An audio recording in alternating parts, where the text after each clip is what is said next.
Olá, pessoas pensantes, mais uma vez, muito bem-vindos, muito bem-vindas, todos bem-vindos, todas bem-vindas ao nosso podcast Quando Comi o Cérebro de Sócrates, esse podcast que se propõe, como o Júlio vem evoluindo a cada episódio, a termos conversas equilibradas sobre a vida. O que significa isso? Que a gente vai conversar sobre temas que a gente pré-seleciona e vamos falar sobre esses temas baseado no que a gente viveu, no que a gente tem de percepções, sem tentar transformar isso em regras absolutas da vida, mas sempre tentando achar o ponto de equilíbrio, aonde está ali o movimento que traz um caminho natural para esses temas. E acho que o tema de hoje, se a gente vai falar de algo que pede equilíbrio e pede que a gente perceba o movimento natural, esse tema vai nos convidar a isso. Diria que é essencial para isso, né? Foi bem no trocadilho. O tema de hoje... Oi, Pailô, tudo bom? Tudo bem. Um alô para todos. Não é porque o Pailô é o mais velho que a gente não vai respeitá-lo. Tá certo. O tema de hoje é essencialismo. Você comentou sobre esse equilíbrio. Cara, eu vou confessar, meu. Agora a gente está no nosso quase 20º episódio aí, entre 18, 20, sei lá. Nem sei que número que é. Mas assim, agora que eu acho que começou a cair a ficha do que exatamente a gente está fazendo, né, em termos de essência daquilo, né? Porque quando a gente começou a conversar, a gente tinha aquela dúvida, não, mas para que a gente vai falar, sobre o que a gente vai... A gente tinha muito claro sobre o que a gente ia falar, mas alguma coisa que definisse, né, esse podcast, eu acho que tem ficado muito claro. São conversas equilibradas sobre a vida. Hoje tem tanta gente falando alto de todos os lados, né? Tem gente que defende um ponto de vista, o outro defende outro ponto de vista e os dois não se conversam, né? Porque eu penso de um jeito, você pensa de outro e eu não concordo com você e fica aquela barreira, né? Aquele muro entre as pessoas. E o que a gente está querendo aqui é quebrar esse muro primeiro, né? Porque a gente precisa de relacionamento, a gente vive de relacionamento e ser equilibrado, cara. Né? Assim, como que a gente anda para frente? Não é caindo para a direita, não é caindo para a esquerda, é andando para frente, fazendo se equilibrando. Movimentos compensatórios. E é tão bom andar no equilíbrio, né? Pois é só isso que dá longevidade para as coisas. Exatamente. Então, resumindo, é isso. São conversas equilibradas sobre a vida. Conta um pouquinho de onde surgiu a ideia do essencialismo. Bom, porque foi um tema bacana que você trouxe, me pegou num momento específico da vida que fazia todo sentido, mas acho que é quase universal esse tema, né? Exato. Eu trouxe agora ele porque eu comecei a ler esse livro que está aqui. Olha que interessante ele, né? O negócio bagunçado e o outro aqui, eu achei interessante essa ideia. Que chama Essencialismo. Feliz Natal. Feliz Natal. É essencial que nas épocas de Natal a gente deseje Feliz Natal. Do Greg... Como é que fala esse nome aqui? Greg McQueen. McQueen. Essencialismo, a disciplinada busca por menos. Eu confesso que eu não lembro onde que eu vi a chamada desse livro, mas eu tinha visto em algum lugar, comprei ele, comecei a ler. Falei, cara, interessante e essencial para os nossos dias de hoje, né? Porque mais do que nunca parece que está todo mundo sobrecarregado. Né? A gente está todo mundo cheio de coisas para fazer, cheio de informações e, pelo menos falando por mim, assim, às vezes eu me sinto meio perdido nisso de falar, cara, será que eu estou indo para o lado que eu realmente gostaria de ir? Será que eu estou fazendo aquilo que deveria estar fazendo? Então, é uma provocação o livro de justamente como se disciplinar para a gente não deixar de fazer aquilo que a gente mesmo considera de essencial e de repente a gente está se perdendo no meio do caminho. Isso é engraçado, isso aí parece que me pluga com uma palavra chamada... que foi até usada na Netflix para um documentário. Minimalismo? O minimalismo, isso. Minimalismo, Que é também aquela coisa do... Em vez de eu ter quantidades de determinadas coisas, e coisas, leia-se material, né? Então, roupas, sapatos, carros, e trabalhar no minimalismo com... Em vez de eu ter 10 calças legais, eu vou ter 3 calças muito legais. Né? Vou ter, em vez de ter 30 sapatos ou tênis, eu vou ter 5 pares muito bacana. E o carro também, em vez de ter uma frota de carro guardada em casa, eu passo a ter um carro que ele é meio híbrido, né? Híbrido no sentido para trabalho, para viagens, para lazer, né? Então isso também ajuda na questão do equilíbrio das coisas, né? O consumo exacerbado de materiais também desequilibra o meio ambiente, né? Não foge muito do famoso binômio qualidade e quantidade. Né? Total. Que acho que é uma discussão da humanidade desde que a produtividade começou a aumentar, e basicamente estamos falando quando a gente começa a controlar a agricultura, a pecuária, a gente consegue fazer a planta nascer aonde a gente quer, a gente consegue cercar o animal que a gente pensa em consumir, seja o leite, seja a carne, seja os ovos, enfim, um determinado lugar que eu não preciso caçar ele, e aí você começa a ter um pouco mais de abundância. Você tem mais do que você precisa. E aí a dúvida é, o que eu faço com esse excedente? E algumas pessoas, talvez ao longo da história, foram para um caminho de eu preciso de mais e mais e mais quantidade, e o livro está propondo, como tantos outros, e se a gente trabalhasse menos o mais e mais a essência? Né? Portanto, acho importante a gente olhar para o tema, porque ele fala de essencialismo. No caso, eu não li o livro, mas o tema é muito bacana, mas eu vi o documentário do minimalismo. E eu acho que são coisas que se conversam, mas elas são diferentes. Né? Uma coisa é o minimalismo que propõe realmente você trabalhar com o mínimo possível para não ter desperdício, etc. e tal. A outra coisa é você trabalhar com o que é essencial. Você realmente gosta disso? Você realmente tem algum tipo de vínculo com este objeto, com esta pessoa, com este ambiente? Então, eu acho que essas duas coisas, elas se retroalimentam.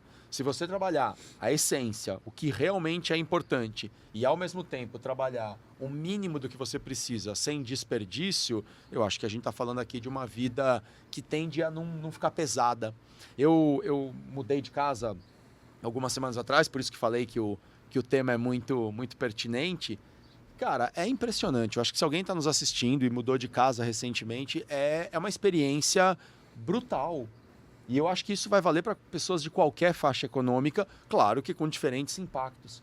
Mas nós somos tão cercados de coisas, né? Hoje são tantos objetos, a gente tem objeto para tudo. Você ficou quanto tempo com coisas encaixotadas? Foi 1 ano, 2 anos? Mais. Fiquei 2 anos e pouco, assim, 2 anos entre e pouco. o momento que eu saí da casa que eu morava, por circunstâncias ali, vendi a casa e comecei a me programar para construir outra e, claro, portanto, aluguei um lugar para eu ficar. E teve coisas que eu não abri em 2 anos e meio. Então, isso que eu ia falar, cara. Eu aposto que teve caixas que você guardou coisas, aí depois abriu, ou nem lembrava que tinha aquilo, ou não fez falta simplesmente, né? Eu sabia, mas... Esse é um ponto interessante, né? Porque tinha coisa que você tava, sei lá, objetos que você tava com saudade de poder interagir com eles, mas não abria, porque a caixa estava debaixo de uma pilha e a pilha estava lá porque supostamente, né, era transitório aquele período. E tinham coisas que de fato estavam guardadas porque estavam guardadas. Acho que eu não vou usar, vou guardar. Então eu não usei, eu não senti falta. E aí vem um pensamento que eu acho que é perigoso, que é, mas é melhor eu continuar guardando, que vai que... Um dia eu preciso. Qual é o limite? Eu acho que aqui entra uma coisa importante. Qual é o limite entre a precaução, então eu vou ter 10 calças porque eu trabalho muito, porque eu transpiro muito, porque eu vou para lugares... barato, né? Porque estava barato, ou porque eu vou para lugares que suja, eu vou lugares que tem pó, ou eu vou ter 10 simplesmente porque circunstâncias. Tava barato, eu comprei 2, tava barato, eu comprei 4, tava barato, eu comprei 10, mas o que eu faço com essas 10? 10, 11, 12? Pois é. Você tem razão, teve coisas que eu abri e falei, pô, eu não... mais do que não usar, porque de fato eu não usei um monte de coisa que eu optei por deixar na caixa. Mas a pergunta é, eu não senti nem falta dessas coisas. E aí comecei a me questionar. E, cara, sabe qual foi a maior questão de verdade? E acho que nós estamos falando aqui, nós 3 temos um poder aquisitivo bom, trabalhamos muito, nos dedicamos pra caramba, mas numa situação Brasil, acho que nós podemos dizer que somos pessoas bastante privilegiadas. Né? Somos de uma classe alta, usando parâmetros aí socioeconômicos. Cara, eu não sei como eu juntei tanta coisa. Isso que é mais louco, né? A gente não sabe, né? De repente parece que tem coisas em casa. Júlio, livro, eu adoro livro, tudo bem, é uma coisa super saudável, conteúdo, estudo.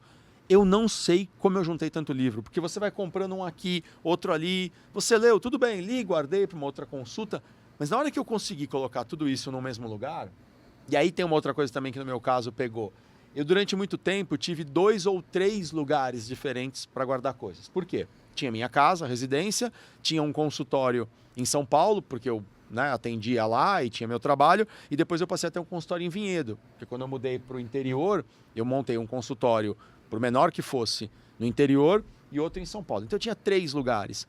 Cara, você começa inclusive a perder a noção de quantas coisas você tem. Porque aí eu tenho uma cafeteira para o escritório de São Paulo, outra para o escritório de Vinhedo e mais uma na minha casa. Quando você junta tudo, você fala, será que eu não podia levar essa cafeteira comigo? Ah, mas dá trabalho. Pô, vou ficar todo dia, tira da tomada, leva para São Paulo, tira da tomada, leva para casa de volta. Aí a gente entra na discussão o que é essencial e o que é cômodo. Então, assim, é um tema que dá pra gente ficar conversando um montão de coisa. Tem o essencial e tem o cômodo, Dan, mas tem também a questão do apego, né? Às vezes nem querendo, né? É inconsciente isso, mas gera um apego, né? Eu dediquei tempo, trabalhei, ralei, suei, ganhei meu dinheirinho e comprei 3 cafeteiras para 3 lugares distintos. Aí você fala, pô, tem necessidade? Não, poderia ser praticando o essencialismo, levar essa cafeteira toda vez que você for deslocar para algum lugar, como você leva seu corpo? Poderia, mas não é o mais cômodo e talvez por uma questão de, poxa, trabalhei para isso. Então, não vou querer abrir mão desse conforto ou desse comodismo. Entendeu? Então, às vezes a gente transita, né, em cima de coisas que supostamente são as regras que a gente mesmo se impõe, né?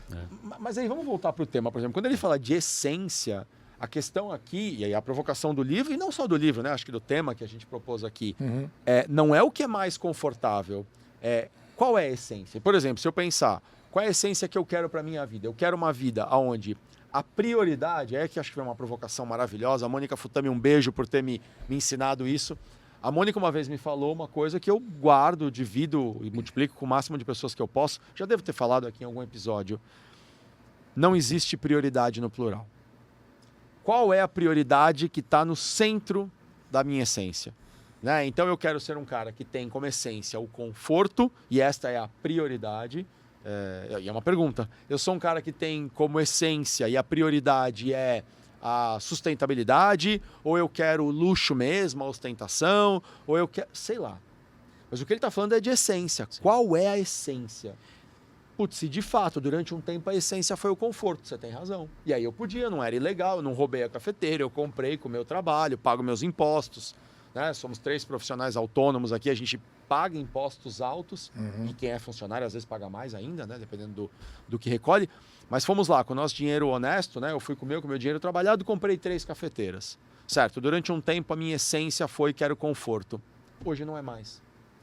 E aí começa a pegar forte, né? Qual é a minha essência hoje? Poxa, eu quero ser uma pessoa melhor, eu quero dar bons exemplos para os meus filhos, para os meus clientes, para os meus amigos.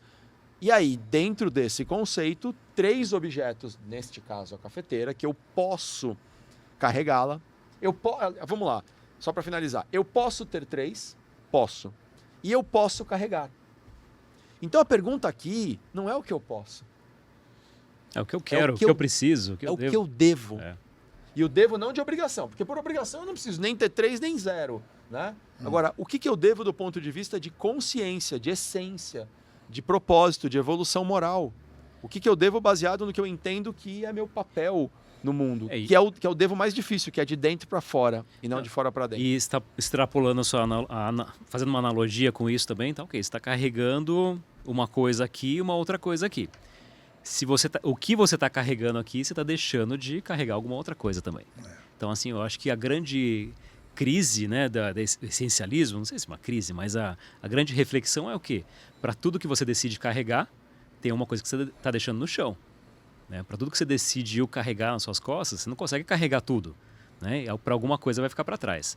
E a gente está falando no sentido de coisas, né? Que lógico que tem tudo a ver com isso, mas eu diria que o recurso mais escasso que a gente tem que administrar, em geral, é o tempo. Nosso. Ontem eu vi uma charge na página do Cortella, do Mário Sérgio Cortella, filósofo, e ele era mais ou menos o seguinte: então 2 caras caminhando num parque, assim, numa praça, e cruza com um outro cara, e eles se cumprimentam, né? Oi, tudo bem? Aí esses 2 continuam falando, viu fulano, depois que teve um infarto, arranjou tempo para cuidar da saúde. Aí o outro responde, ele arranjou tempo não, ele redefiniu o que era prioridade na vida dele. Porque assim, cara, ninguém arranja tempo, né? A gente não chega... é único, né? Não, cara, a gente não chega na loja e fala, olha, você tem meia hora para vender aí? Ou então mete a mão no bolso, opa, achei 1 hora aqui, né? Arranjei um tempo a mais. Cara, a coisa mais democrática que tem na vida é o tempo. Todo mundo tem exatamente a mesma coisa. É o mais democrático de todos os recursos. Todo mundo tem exatamente o mesmo tempo e nem o ar, né, é tão democrático quanto o tempo, né? Porque Na altitude ele é mais rarefeito, numa cidade ele pode ser mais poluído. O tempo não. Todo mundo tem o mesmo. E da mesma forma, a gente vai usar o tempo de alguma forma. E tudo que a gente estiver usando o tempo para alguma coisa, a gente está deixando de usar para outra.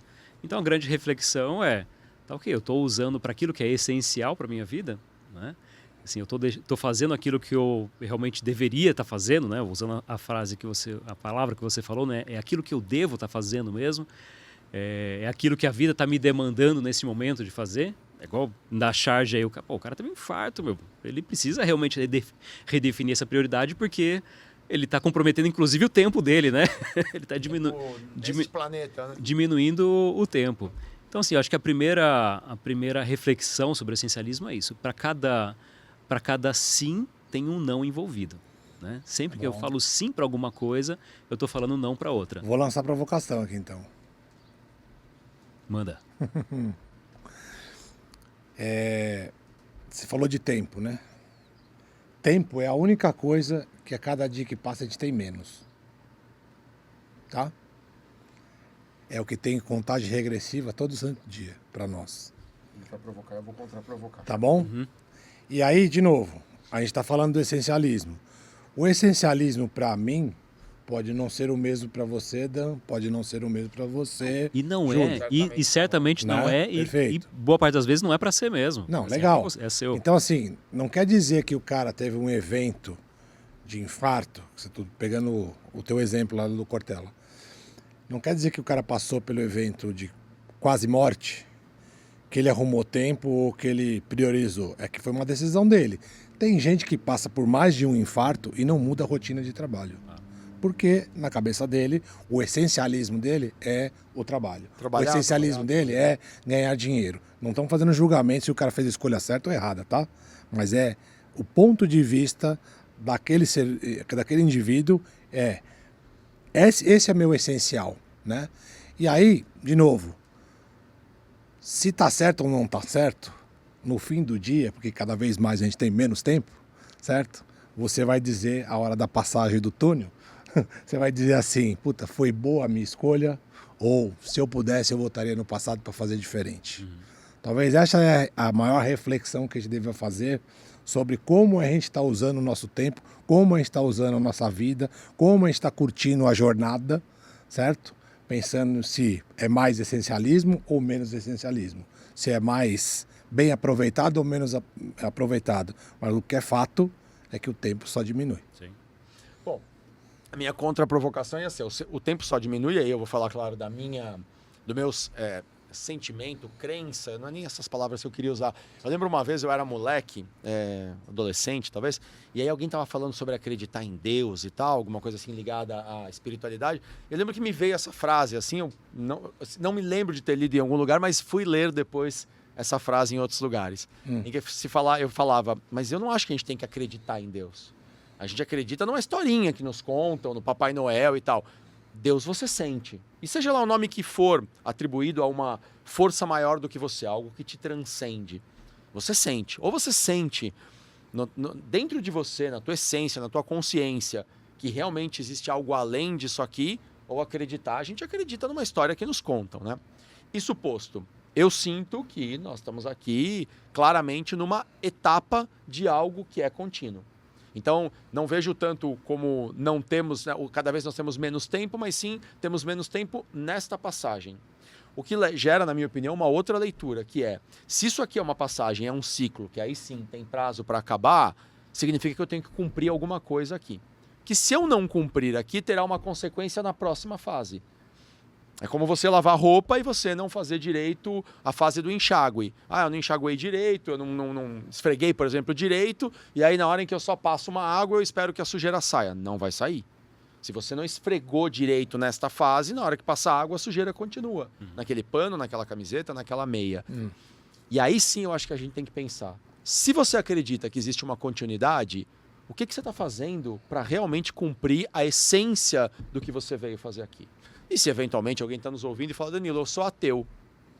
Bom, e aí, eu sou ateu. Eu não, indiferente de qual seja a crença espiritual, eu acho que morreu, acabou. Não, aí eu acho que o que você falou ganha peso 200, Pailu.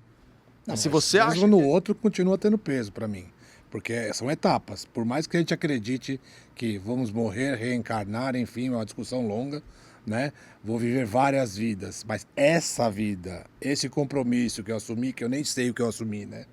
Mas a gente sabe que a gente assumiu algo, né? Que tem um propósito, que é como você quer ser lembrado quando você deixar de existir, né? Neste período que ele tem começo, meio e fim, você tem cada vez menos tempo. Tá? E esse é o ponto. E se é um isso ciclo, tem um propósito, tem uma essência, o que você está fazendo para cumprir essa essência? Né? Ah, mas eu sou ateu. Nossa, aí pega o que o Pailu falou e bota a exponência 200. Porque vai acabar. Né? E se você acha que vai acabar, o que você está fazendo para aproveitar? Porque aí é mais dramático ainda. Sim. Né? Você vai realmente... É só aqui, né? É aqui que você tem que cumprir isso. Né? Qual é a essência do que você precisa né, se manifestar? Vocês estavam falando dessa questão estávamos falando, né, juntos nós aqui, de qualidade e quantidade. E aí isso traz uma outra coisa também, que é a questão da coerência, né? A questão da essência nos cobra coerência. Eu, de novo, como num outro programa, eu não lembrei o nome do autor e também não vou lembrar hoje, não vou poder dar aqui o crédito, mas era uma frase que dizia: aquilo que você fala tão alto aos meus ouvidos que eu não consigo escutar o que você está falando. E eu acho que a gente devia prestar atenção nisso quando a gente fala de essência, né? Não, porque eu sou um cara que privilegio a minha família. Digamos que eu fale isso. Maravilha, o que eu estou fazendo aqui com vocês hoje? Não que vocês não sejam minha família do ponto de vista de escolhas, né, abrangentes. Mas quando a gente fala daquela coisa da família nuclear, os filhos, o cônjuge, né, e tal, eu escolhi não estar com eles hoje para estar com vocês. O Dan corrigiu muito mais rápido do que eu ia brincar com ele. Ele falou assim, defina a família. Exato. Porque a família pode ser a família de sangue, pode ser a família que eu escolhi casar, ter filhos, pode ser a família de amigos, pode ser a família do trabalho. Estou pegando assim, quantas vezes eu ouço, né, pessoas falarem, ai não, minha família é a minha prioridade. Certo. E aí, lembra aqui de uma situação de coaching, um cara falando, minha família tá me enchendo o saco e tal, porque eles reclamam que eu trabalho muito.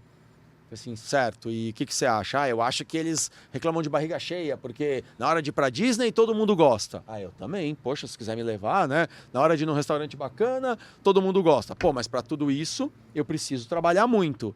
Eu falei assim, certo, mas eles reclamam que você trabalha muito e você continua trabalhando. Porque todo mundo gosta de ir pra Disney. Eu falei, cara, pera um pouquinho. O que é que eles estão te pedindo? Porque ir pra Disney eu também quero ir. Claro que se você der para eles uma viagem pra Disney como desculpa ou recompensa por eles terem aguentado a sua ausência, eles até vão achar legalzinho. Mas se você diz que a sua família é a sua prioridade, o que é que a sua família está te pedindo? E aí você descobre que a essência dele não era a família. A essência dele era o trabalho dele, era o prazer que ele sentia em trabalhar. E de fato, a família estava talvez numa segunda opção, mas a essência não era a família. A essência era satisfazer esse gosto pessoal por trabalhar. E eu acho que é isso, é a gente prestar atenção se aquilo que a gente está discursando tem conexão com aquilo que a gente está fazendo. Estou discursando que o essencial é uma coisa X, estou fazendo uma Y, das duas uma. Ou o que você está falando não é a sua essência, ou você não está agindo de acordo com a sua essência. E acho uma provocação importante para a gente fazer. É da nossa vida que a gente está falando, é do tempo, que como diria Cazuza, não para, e não para mesmo, e aí seja acabar esse ciclo aqui para uma continuidade, ou seja, acabar mesmo, aí eu concordo com você, a ampulheta tá virando, ela virou e a areia tá escorrendo.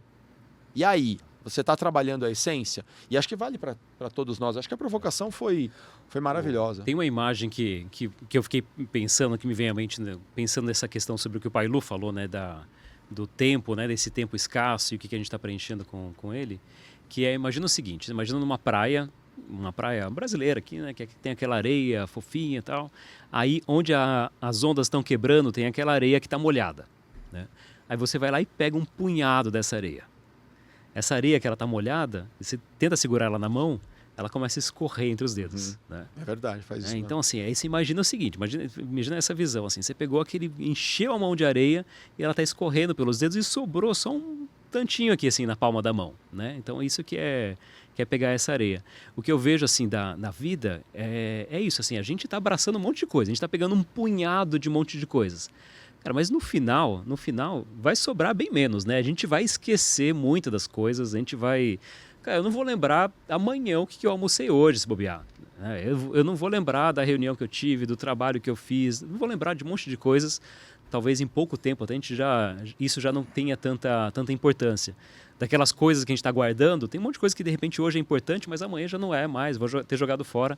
Então, a maior parte das coisas que a gente pega na vida, cara, elas escorrem pelo dedo. São transitórias, né? Mas assim, aquele tantinho que sobra na palma da mão, cara, você tem que olhar para aquilo e falar, sim, é isso aqui que eu queria ter, é isso aqui que eu quero ter no final. Porque assim, se eu chego no final da vida, por exemplo, né, na reflexão lá de final da vida, beleza, cheguei no final, o que eu fiz? Júlio. Aí você olha e, cara, só tem areia aqui, né? O que ficou importou para mim, né? O que ficou aqui, cara, não é isso que era importante. Pô, a minha família é importante.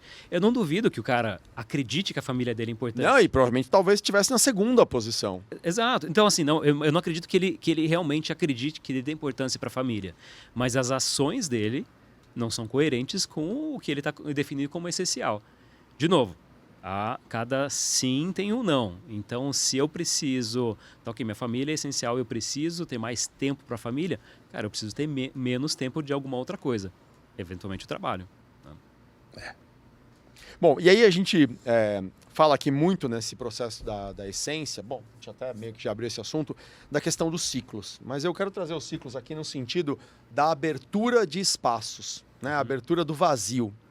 A gente tem medo do vazio, né? Numa sociedade de altíssima geração de coisas, de informação, de conexões, vivemos uma época de redes sociais. Sim. Se você entra no Instagram de alguém, vamos pegar o Instagram, que acho que hoje é uma rede social, né? Estamos em 2024, uma rede social bastante relevante, pelo menos aqui no Brasil. Você entra no Instagram de alguém, o cara tem 4 seguidores. Qual a primeira reflexão assim? Mesmo que a gente, né, não elabore muito, mas qual a primeira coisa que você pensa quando o indivíduo tem 4 seguidores? 4 pessoas seguem ele no Instagram. Não vou sacanear ele. É. O cara acabou de entrar no Instagram. Aí você olha e fala, né? De alguma forma ele já fez ali 50 postagens e ele tem 4 seguidores. Você já fez 50 postagens. Temos um problema. Eu ia falar que é um cara legal, porque ele tá fora do Instagram, ele tá interagindo com alguém. Mas se ele já fez 50, ele tá... Estranho, né? Alguma coisa não tá indo bem, né? A gente espera que ele tenha muitos seguidores. A gente mesmo outro dia estava discutindo, não vou lembrar o nome, acho que nem cabe falar aqui, não é o foco, mas a gente estava falando de convidar uma pessoa para vir aqui, não sei o quê, né? Você comentou, você falou, pô, tem esse cara aí que ele tem, acho que você citou, 6 milhões de seguidores. Bastante gente. Cara, 6 milhões é sensacional do ponto de vista comercial. Porque é óbvio que ele não vai falar com nenhum % dessas pessoas. Ele não vai nunca olhar para o olho dessas pessoas. O famoso bordão, né? Os amigos do peito, as amigas do peito cabem na palma de uma mão. Mais do que isso, você não dá atenção. Sim. A gente vê muito isso na liderança, né? Uhum. Há vários números sobre o número de pessoas que um líder, um gestor, deveria ter debaixo de si para poder fazer um bom trabalho. Mas esse número normalmente varia entre 5 e 7. Às vezes alguém ainda propõe 8 a 10, mas mais que 10, impossível. Imagina, cada um quer falar meia hora com você naquele dia. Pronto, já foi 5, 6 horas do seu dia. E aí, com que qualidade você vai falar com essas pessoas? Por que deveria ser diferente, né? O famoso jargão em inglês, né? Span of control. Mas e o tempo que você estava falando? Que a gente não tem... como que é? Que a gente não tem tempo para o vazio. Então, e aí, se você não abre esse espaço para o vazio, se de vez em quando você não encerra conscientemente alguns ciclos e diz, bom, isso aqui agora cumpriu o seu papel. Aquilo que este objeto veio fazer na minha vida... Seja um livro, uma caneca. Pô, vocês sabem, eu adoro cerveja. E adoro experimentar cervejas diferentes, sabores diferentes, receitas de cervejas diferentes. Quer uma coisa que eu adoro fazer acompanhado a isso? Pegar um copo de cada cervejaria que eu conheço. Se a cervejaria, especialmente as brasileiras, que eu visito e tal, tem ali um copo diferente, eu gosto, na medida do possível, de comprar um copo e ter ali na minha coleção. Cara, mas às vezes o copo quebra. E eu fico chateado. Cara, o copo quebrou... Acabou, junta os cacos, lixo. Por quê? Porque a essência dele não tem mais papel. Ele foi feito ou para receber o recipiente, ou no máximo para enfeitar o ambiente ali, numa coleção. Quebrou, lixo. Reciclado, de preferência, mas acabou. E eu teve uma época, e aconteceu agora durante a mudança, que um copo um pouco mais legal que quebrava, e às vezes eu comprava numa viagem, e na hora que chegava em casa, abria a mala, o copo quebrado. Eu colava o copo. Guardei copos quebrados, assim, colava com super bonder e tal, por muito tempo. E aí agora na mudança minha esposa falou, pô, mas o copo tá quebrado. Eu falei, mas esse copo é muito raro, essa cervejaria nem existe mais. Então, nem o copo intacto. Uhum. Já foi, a essência dele não tá mais sendo cumprida. Let it go. Deixa ir. Até um paralelo aqui para você, Dan.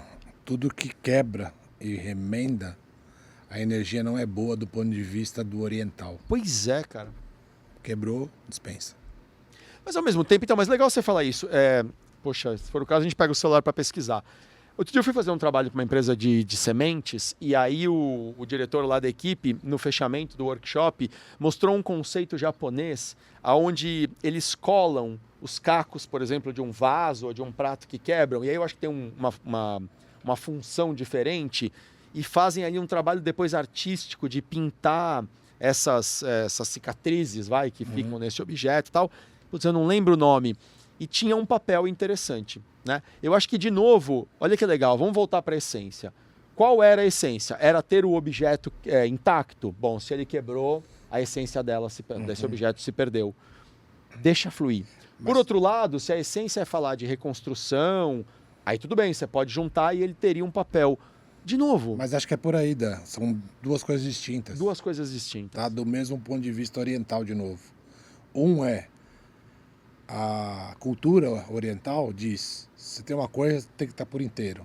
Se ela se quebrou, mesmo que seja lascou, ou quebrou por total e você quer remendar e dar a mesma serventia para ela, não faz sentido, porque a energia parada, a energia quebrada, não é mais a mesma essência. Que não atende mais a sua função essencial. A outra é, você ressignificou um copo que ficou quebrado, construiu, transformou em arte e ressignificou isso. Aí é outra história. E olha que legal, porque não era o meu caso. Eu preciso confessar, entendeu? Não era. Não, sim. O meu era você queria manter a originalidade. E não era mais só que era um remendo. E sempre me incomodava olhar para aquele copo quebrado. Mas ficava aquela luta. Poxa, mas eu trouxe... Teve por exemplo, eu lembro de uma cervejaria em Portugal, no Porto, chamada Nacional. Pô, era super legal o lugar. Eu lembro que eu fui de noite, o pessoal da minha família estava cansado, tal. A hora que eu vi era 2 quarteirões do lugar onde a gente estava se hospedando. Pô, então eu fui lá, tomei sozinho. Sabe aquele momento da viagem que você reflete um pouco, você fala, pô, importante, né? Fiquei vendo o movimento e tal, e comprei o copo. Chegamos no Brasil, o copo quebrado. Pois eu colei, mas sempre me incomodava, porque você tem razão. A essência pelo qual eu comprei ele, não tem mais como voltar. Não tem, perdeu a função. E eu não conseguia vê-lo como algo artístico, ressignificado. Essência, acho que é importante isso que a gente está falando, porque não é o minimalismo, não é apenas, olha, viva com o menos possível. Se a sua essência é viver com o menos possível, então vá para o minimalismo. Não é a essência de todo mundo, de fato. Mas o fato é que também muita gente vive cercado de coisas, de relações. Vamos cutucar a ferida? Quantas vezes não é só coisas que estão na nossa vida sem cumprir um vínculo com a essência? São pessoas. Essas pessoas não se conectam mais com a essência pelo qual eu gostaria que elas estivessem na minha vida. Mas eu queria trazer um ponto, revisitar o que você trouxe aí de um exemplo de uma pessoa que a prioridade dele era o trabalho, né? E de novo, não estamos fazendo julgamento da pessoa com relação à escolha primária que é o trabalho. Mas eu quero trazer uma vivência que eu tive, tá? Enquanto eu estava numa ascendente no mundo corporativo, eu fui muito demandado em termos de tempo dedicado ao trabalho. Na outra ponta, tinha constituído família, com filhas já, e eu percebi essa coisa um pouco do, poxa, você podia ter mais tempo pra gente, estamos sentindo sua falta, você vive viajando e tal. E eu não tinha muita opção, porque eu me vi pressionado na quina da parede com 2 mãos na garganta, né? Porque não dá para abrir mão do trabalho ou diminuir o ritmo por conta de uma construção estratégica profissional. Não sem consequências. Naquele momento, exato. Tem escolhas, né? Mas tem uma consequência que às vezes não pode ser das melhores para aquele momento. Na outra ponta, eu escolhi casar, eu escolhi ter filhos e eu não posso abrir mão disso também, porque eu fiz essa escolha. É essencial para mim. Porém, eu tinha que conviver com os dois. E aí, levando em consideração que o dia tem 24 horas, das quais 8 você dedica, entre aspas, né? 8 você dedica ao trabalho, 8 você dedica ao sono E as outras 8 horas você dedica para a família, para os esportes, para as coisas que você possa julgar que sejam seu momento. Eu escolhi exatamente parte do sono e parte da minha diversão, da minha indulgência, para dedicar e compensar a parte que faltava para a família. Saúde. Obrigado.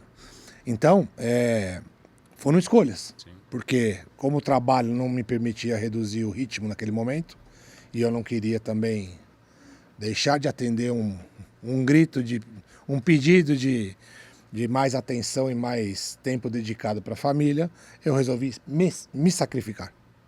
Entendeu? E perfeito também. Dormia menos, mas tinha consciência que o dormir menos tinha uma razão de ser para aquele momento. Deixava de praticar meu esporte predileto, sei lá, arte marcial, ou até fazer um encontro com os amigos e outras coisas. Abria a mão disso aí em função do equilíbrio entre o trabalho e a família. E tá tudo bem. E essa fase já passou. Sim. Entende? Então, em alguns momentos da vida, a gente se vê sendo confrontado ou desafiado para fazer escolhas. E aí é essencial, de novo, né, sendo redundante aqui, você fazer a melhor escolha, mas de novo, com o propósito que eu acho que a gente vai ser obrigado a mudar, conversas equilibradas sobre a vida, né? O equilíbrio para poder ter longevidade. No comecinho desse livro ele começa a falar que um dos momentos que fez ele refletir muito sobre isso e trabalhar, dedicar boa parte da vida sobre esse tema foi o seguinte: a filha dele tinha acabado de nascer, estava ele no hospital com a esposa e a filha bebezinha tinha acabado de nascer, e daí ele recebeu, acho que alguma ligação, alguma coisa de um cliente que estava indo lá para o escritório, estava lá no escritório. Cara, ele tinha toda a desculpa do mundo para falar, cara, não consigo ir. Mas ele falou, não, mas vai ser bem visto se eu for e eu consigo, conversou. No fim ele foi, saiu do hospital, deixou a esposa lá e foi lá. O pessoal nem acreditou que ele estava lá, né? Porque, cara, essa filha acabou de nascer. E no fim ele nem fechou o negócio, nem foi uma reunião assim que, no fim das contas, não faria diferença nenhuma. Aí depois ele refletindo, falou, cara, olha a besteira que eu fiz, cara. Assim, naquele momento da minha vida, o que demandava atenção, o que demandava prioridade, a minha prioridade, né, no singular, era uma outra. Eu acabei abrindo mão disso. E por isso ele fala agora desse equilíbrio aí, né, do que vai ser, do que você está se dedicando. Então, assim, eu entendo e é perfeito, cara. A ideia do essencialismo não é falar, não, minha família é prioridade, então tá bom, vou pedir demissão amanhã. Para todo o resto do mundo. Né? Porque assim, isso não é equilibrado. Isso não é equilibrado. Não, eu estou construindo ali alguma coisa de profissional, eu estou realmente querendo mandar as crianças para Disney, eu estou querendo, eu não tenho, discordando até do que você falou, eu não tenho uma única prioridade, eu tenho várias coisas na minha vida que elas são importantes. Mas assim... Você só pode estar em um lugar por vez. Você está em um lugar por vez, exato. Em um determinado momento do tempo, agora eu estou aqui no podcast conversando com vocês, eu não estou em casa com a minha família. Agora a prioridade foi vir aqui. Exato, exatamente. E daqui... Não podia falar diferente, né? Oi? Não podia falar diferente. Né? Eu tô aqui, mas não tô aqui. Aliás, bom, não sei se a gente vai entrar nisso aí não, mas é uma outra crise agora também, né? Porque várias vezes a gente tá aqui e tá a outra pessoa aqui, né? Neurologicamente no limbo, né? Então não tá nem aqui nem lá, né? Você fica totalmente perdido. Ô, Júlio, eu terminei que eu quero contar uma história real desse exemplo que você deu do livro aí. Bom, eu não sei se eu vou... Bom, eu vou falar, porque você comentou sobre pessoas, né? Esses dias, eu liguei para um amigo, conversando... Liguei não, acho que estava trocando mensagem com ele. Daí ele falou, eu terminei o namoro. E eu sabia que ele namorava fazia muito tempo já, né? E ele falou, sério, putz, o que aconteceu? Daí ele falou, segui seu conselho. Daí eu falei, puta, cara, a merda que eu fiz, né? E eu falei, eu nem lembrava de ter conselho para ele. Foi que eu disse, né? Foi que eu disse, né? Já era. E daí ele falou, não, lembro que você falou, que você tinha terminado e tal. Daí eu relembrei, que foi o seguinte, antes de casar com a Raquel, eu tinha namorado com uma outra menina e eu tinha ficado, acho que, sei lá, uns 2 anos namorando. Aí chegou um momento que assim, eu tinha certeza que eu não ia casar com ela. Sabe assim, não ia dar certo. Só que eu estava bastante acostumado com aquilo, sabe? Sabe aquele momento assim que você fala... Zona de conforto. Zona de conforto. Que é uma delícia, precisamos desmistificar exato, isso. Não Zona de conforto é gostoso, exatamente. Né? É confortável. É confortável, o próprio nome diz. Mas assim, foi uma decisão muito racional. Eu falei, cara, eu tô assim, não é aqui que eu deveria estar. E daí eu decidi terminar. E daí foi esse conselho, não foi um conselho. Eu contei uma vez isso para ele, e ele falou, eu apliquei exatamente isso. Eu tava bem com ela, tava indo bem, mas assim, não tinha futuro. Eu não ia seguir. Só que daí o que eu fiquei pensando depois, putz, é verdade, cara. Enquanto ele está com essa pessoa, ele está deixando de conhecer outras pessoas, ele está deixando de ter outras oportunidades, está deixando de conhecer uma pessoa, igual aconteceu comigo, que fala, cara, é com essa que eu quero passar o resto da minha vida. Né? Ou seja, para cada sim tem um não. Ele estava falando sim para uma situação que não era essencial para ele, deixando de falar sim para outras, né? Perfeito. Conta essa história. É que você contou essa história, cara, e tem tudo a ver com isso que você falou. O Miguel é meu filho mais velho, né? Ele tá agora com 13, caminhando para 14 anos. Ele é de 2010. Ele nasceu em fevereiro. E eu vinha já há algum tempo... Quando ele nasceu, quando nós engravidamos dele, eu trabalhava já com consultoria num outro lugar, não tinha minha própria consultoria. Eu estava pensando já em mudar, porque algumas coisas não me agradavam, não estava do jeito que eu entendia que a minha vida deveria estar ou como eu estava feliz. Então eu precisava procurar um outro trabalho, uma outra forma de trabalhar. E aí consegui uma entrevista numa agência de trade market, que era uma outra experiência que eu tinha, tal, etc. Beleza. Bom, primeira entrevista, 1 ou 2 dias antes dele nascer. Fui lá fazer, até aí tudo bem e tal, maravilha. O cara gostou e falou, ó, você pode voltar ainda essa semana? Aí eu falei pra ele, o problema é que essa semana vai nascer meu filho. Eu devo ter feito essa entrevista tipo numa terça. Eu falei, na quinta-feira, meu filho vai nascer e era véspera de carnaval. Eu falei, puxa, o problema é que eu preciso fechar essa vaga essa semana e eu acho que você devia muito falar com a dona da agência e ela pode ir na sexta. Você acha que você consegue?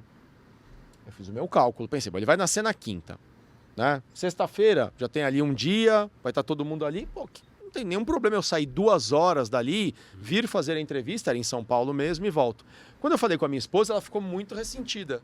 Pô, mas aí você vai sair, vai me largar lá sozinha? Eu falei, não, você vai estar dentro da maternidade, com toda a equipe. É provável, como acabou acontecendo, que tivesse alguém da nossa família, ou eu posso até pedir.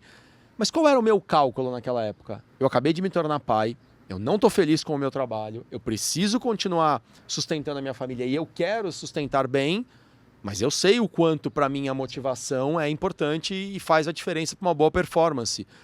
Eu tenho a chance de conseguir um emprego que eu acho que vai ser bacana.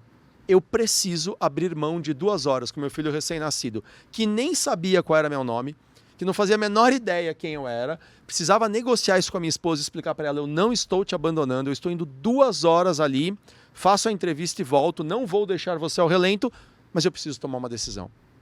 E a essência, neste momento, agora, nessas 2 horas, é participar da entrevista e conseguir um emprego. E, de fato, eu fui lá e, claro, eles viram com muito bons olhos o meu esforço de ir ali, porque eles sabiam que eu estava, né, recém-pai.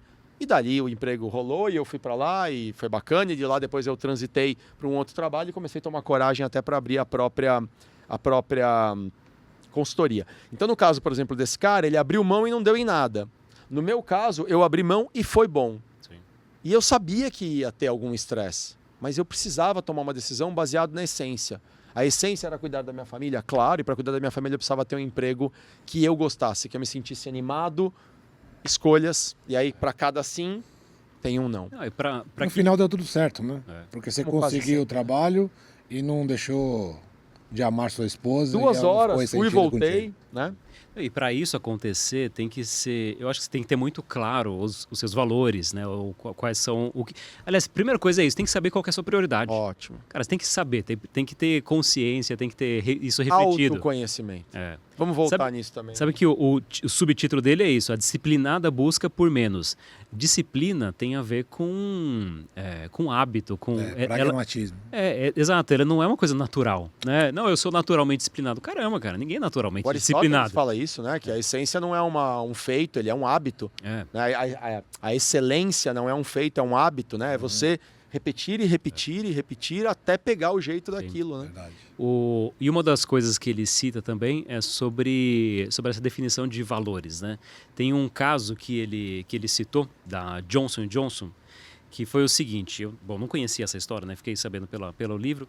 Em 1982 teve um escândalo em que alguns frascos de Tilenol apareceram com um veneno dentro. E não sei se chegou a morrer alguém, mas assim, eu lembro... Nos Estados Unidos, provavelmente? Não lembro, cara. Eu sei que os caras vendiam para o mundo inteiro e o Tilenol, ele era o principal produto da Johnson & Johnson, que tinha um market share gigantesco no mundo inteiro.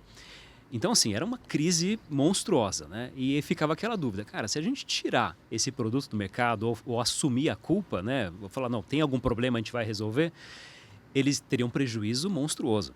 E assim, com certeza ia dar prejuízo naquele ano, ia ser um negócio que ia carregar por muito tempo. Então, assim, era uma crise difícil de lidar. O que eles fizeram no fim das contas? Eles tiraram todo o Tilenol no mercado. Foi um prejuízo de mais de, sei lá, acho que 100 milhões de dólares na ocasião. Cara, e o que justificou uma decisão tão forte dessa? E daí, assim, a decisão foi fácil, entre aspas, pelo quê? Em 1930 e pouco, o então presidente eles tinham definido alguns credos que era literalmente cravado em pedra na sede deles lá. E uma das coisas que diziam nesses credos é que o cliente ele está em primeiro lugar. O cliente ele está muito acima do acionista, por exemplo. Então, assim, o cliente, o usuário ali, ele está acima do acionista. Ou seja, eu vou colocar em risco a vida das pessoas ou eu vou tomar prejuízo? Assim, como estava muito claro isso, como existia realmente essa cultura, esse credo, esse valor muito claro, não, a vida das pessoas que eu estou servindo, elas são mais importantes do dinheiro que eu estou ganhando, então, cara, tá claro aqui, é só assumir essa decisão. Tem um cara que eu ouço que ele chama isso de hard right, né, que eu sei o que é certo fazer. Nós temos uma bússola interna. Né? A partir do momento que eu sei, eu estou comprometido com aquilo que é certo, ele deixa um pouco mais fácil as decisões difíceis. Sim. Né? Então, por exemplo, se em um determinado momento eu sei que eu vou tomar uma decisão que ela vai me causar algum prejuízo, mas assim, eu sei que naquele momento eu preciso ficar com a minha família, eu preciso passar a noite no trabalho porque eu tenho que entregar aquilo, eu preciso me sacrificar. Se eu tenho muito claro qual que é esse meu compromisso, fica muito mais fácil tomar essa decisão, às vezes de sacrifício, né? Verdade. Mas a gente vai voltar também num tema, equilíbrio, acho que é a palavra que tem se repetido em muitos episódios, mas eu vou defender o peixe aqui da escolha de profissão que eu fiz, porque eu nem comecei nessa profissão, né, de psicoterapeuta, de coach, de desenvolvimento humano, mas é a questão do indivíduo ter a coragem de olhar para dentro de si e se perguntar o que é que tem dentro de mim, o que é que está pedindo passagem aqui, o que realmente são meus valores dos quais eu não abro mão. O processo de autoconhecimento, turma, ele é fundamental na vida de um indivíduo. Fundamental. Tão fundamental quanto ir no dentista, tão fundamental quanto ir no dermatologista. Moramos num país com incidência de sol absurda, né? Então é importante no dermatologista. O ideal é que você vá no dermatologista para fazer uma prevenção e não depois que você já está com uma ferida que não cicatriza de jeito nenhum. Que você vá no dentista quando você tem um tempo para fazer uma manutenção e não quando seu dente já apodreceu. A questão emocional, psíquica deveria ser igualzinho. Faça a manutenção disso, entenda o que tem dentro de você, que carências você ainda tem dentro de você e que muitas vezes você está tentando compensar nos objetos, nas relações. Jacques Lacan, um importante psicanalista francês, tem uma definição que tem várias interpretações. Lacan era um cara muito hermético. E Lacan uma vez disse que amar é dar ao outro aquilo que não temos. Caramba, que frase, né, enigmática e tal. Eu acho que a tradução que parece se aproximar mais do que ele tentou dizer é que, ao amarmos alguém, muitas vezes a gente faz um movimento neurótico com o indivíduo. A gente joga no colo do outro, do cônjuge, de um amigo, de um chefe, de uma líder, etc., toda a nossa carência e diz, viu, resolva meu problema. Eu vou te amar dizendo, por favor, tampe os meus buracos.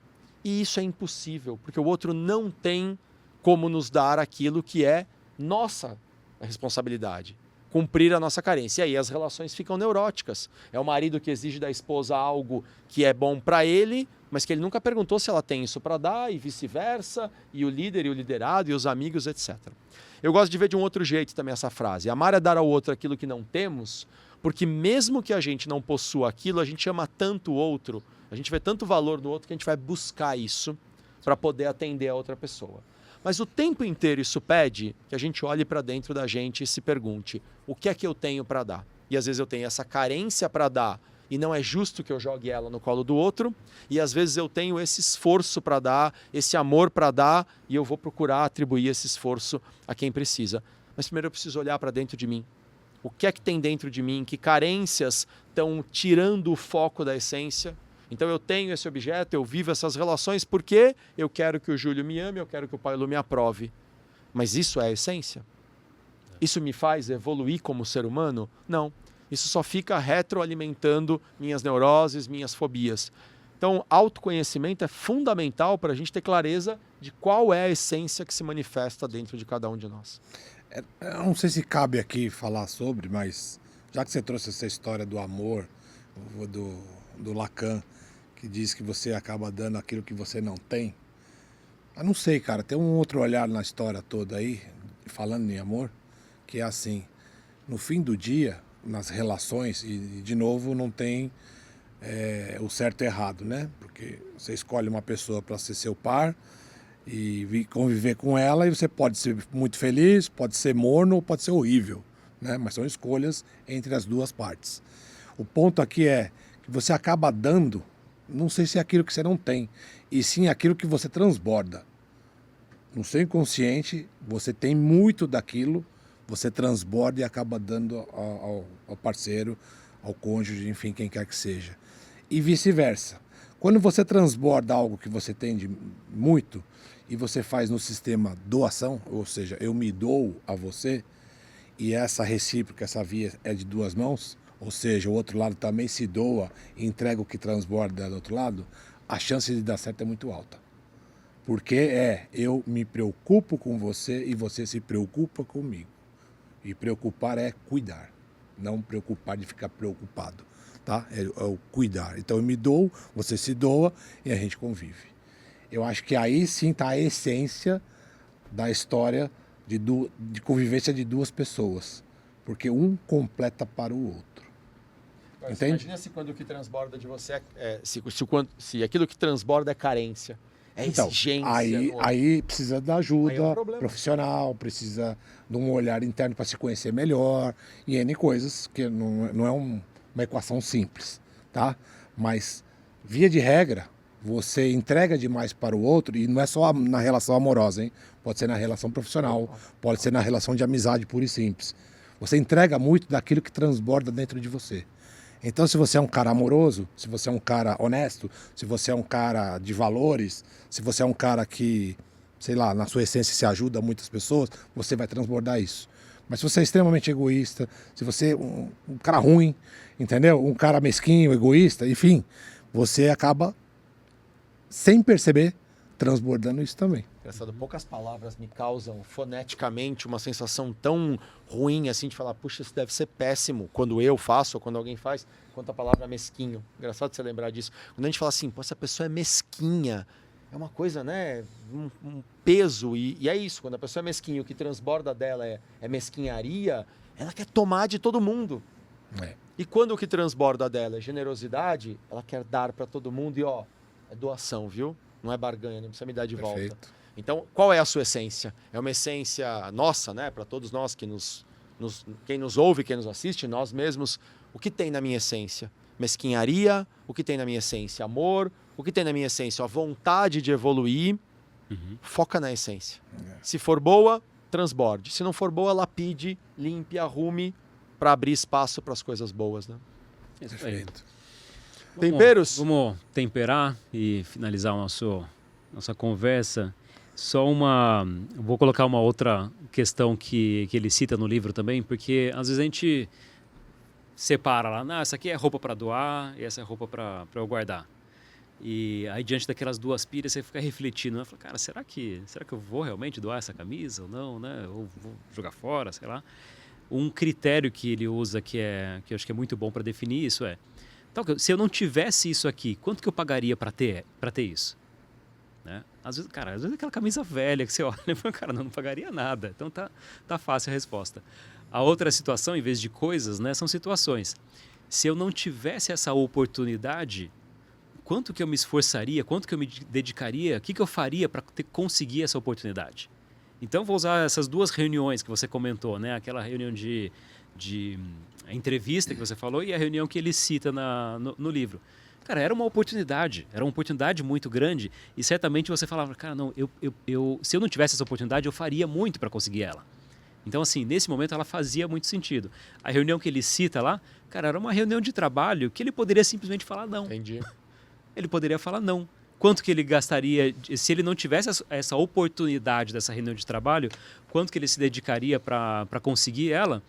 Cara, nada, na verdade, assim, era um incômodo naquele momento. Não era uma reunião que ele queria ter. Naquele momento era um incômodo, não era alguma coisa. Então é um critério, acho que muito bom para a gente definir o que é essencial ou não. Diante de tudo que está caindo aqui na minha mão, no meu tempo, na minha casa, quanto que eu pagaria para ter isso, assim, se ele não tivesse caído aqui? Bom critério, bom critério. Bom, eu vou temperar com uma outra pseudo-dica aqui, que é tomar muito cuidado com a questão do improviso versus o planejamento. De novo, equilíbrio, né? Excesso de planejamento pode ficar uma vida extremamente neurótica, pesada, mas também falta de planejamento e tudo confiando no improviso pode gerar um problema de essência. Sim. Exemplo, você vai no supermercado fazer as compras e na hora eu vejo lá o que eu preciso. A chance de você perder a essência é enorme. E estamos falando de algo absolutamente simples, né? Atitude prática semanal, fazer compras. Vai com uma lista. Programe-se, porque chega lá, é o panetone fora de época, é o chocolate novo que saiu, é a bebida nova. E no fim esqueceu o tomate, que você tinha ido para comprar o tomate e comprou tudo menos o tomate. E às vezes você sabe que você tem um dinheiro limitado, e aí você se empolgou por uma coisa improvisada, não, mas eu dou um jeito e tal. E a essência que era, muitas vezes, fazer a compra e preservar as finanças, vai se perdendo por um improviso, por uma empolgação. A gente costuma dizer que pessoas que têm, por exemplo, um distúrbio, né, uma obsessão por fazer compras, podem passear no shopping. Só que elas têm que ir com 20, 50, 100 reais, ali, o que couber economicamente, no bolso e nunca com cartão de crédito. Porque na hora elas se empolgam. Então você planeja, eu tenho um limite, eu gasto 50 reais. Então, planejamento é muito importante para a gente poder manter a essência e não depender da empolgação, né, não depender do rompante que às vezes nos tira da essência. De novo, é uma disciplina, né? É disciplina. Verdade. Eu gostei da história da relação a dois, e o que você entrega, o que você doa, é o que pode voltar bem ou não para cada um. E aí vale uma reflexão, para temperar, de que o que você anda doando, a parte que absorve, está indo bem ou está indo mal? Não estou fazendo julgamento, é a sua avaliação, né? Se está indo bem, siga nesse caminho. Se está indo mal, é melhor rever e escolher a sua prioridade. E escolher aquilo que de verdade é essencial para você manter em equilíbrio essa relação. Eu não vou deixar de citar a Saint-Exupéry aqui, autor do Pequeno Príncipe, porque é uma das frases mais emblemáticas da cultura, especialmente ocidental, né? Quando se fala de essência, quando ele, dando voz ao personagem Pequeno Príncipe, diz: lembre-se que o essencial é invisível aos olhos. Uhum. Ou seja, há uma chance muito grande daquilo que é essência de verdade nem estar na matéria. É isso aí. Isso aí. Muito bem. Rolou um silencinho aí no final. Né? Não, é para absorver, assim, ó, para digerir. É isso, né? Às vezes a gente até está discutindo aqui muito sobre matéria e o essencial, na maioria das vezes, inclusive, é invisível aos olhos. Bom, perfeito. Daqui para frente, meu desejo é que todos nós nos conheçamos mais, todos nós aqui, quem nos ouve, que a gente se conheça e consiga definir, ter uma disciplina, né, para o que é essencial mesmo para a vida de cada um. Para mim vai ser essa coisa do planejamento. Eu sou um cara que trabalha muito bem no improviso e preciso trazer mais essa questão do planejamento. Muito bem. Então tá bom. Encerramos mais um episódio aí de Quando Comi o Cérebro de Sócrates. Semana que vem a gente volta com mais apetite. Até mais, valeu. Pessoal. Abraço.